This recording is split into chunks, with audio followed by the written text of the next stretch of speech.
पानी जो घर में नाश्ता करते थे ना, उसमें होती थी खजूर, ओके, दही, दलिया, ओके, दही इसबगोल का छिलका भी पा लो, ओ वाह, ठीक है।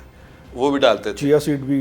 नहीं, चिया सीड जेल दी। अच्छा, जेल की, वाह वाह, क्या बात है। सर अब जेल में जो वो नाश्ता कर रहे हैं ना, वो जो घर पे करते थे उससे अच्छा नाश्ता है। ओके, आप उसमें शामिल चीज़ें अगर देख लें, खजूर, अखरोट, शहद, कॉफ़ी, दलिया, लस्सी, गर्म दूध, चिया सीड पता का दलिया? जी जी, चिया पेट दी, हाँ, ये ज़्यादा निज़ाम के लिए, और दूसरा ये जो कीटो, हाँ ये उसमें भी यस, हाँ जी इस्तेमाल करने को कहा जाता है। तो खान साहब इसका मतलब है स्लिम स्मार्ट रहना चाहते हैं। वो एथलीट तो हैं सर जी, ये तो मौसमी अनार दा जूस। ओके। तो अब दोपहर का शेड्यूल जो है वो देसी मुर्ग, मटन, सलाद, अचार मिक्स, आलू चिप्स, वो कहते हैं मैं आलूओं का रेट नहीं पता करना है, आलू चिप्स, अंडा फ्राई, अच्छा, मिक्स दाल, तड़का ला के शाही। वाह वाह, और देसी घी का ही होगा तड़का तो। सर खान साहब है, मुशक्ति भी मिला हुआ मुशक्ति भी है, मिला पकना भी वहाँ पे है, और सिक्योर है सारा खाना। वो जो रिपोर्ट डयाला जेल के सुप्रिटेंडेंट ने सुप्रीम कोर्ट में पेश किया है, उसमें उसने लिखा हुआ है कि अपने हमारे जहाँ ना सिर्फ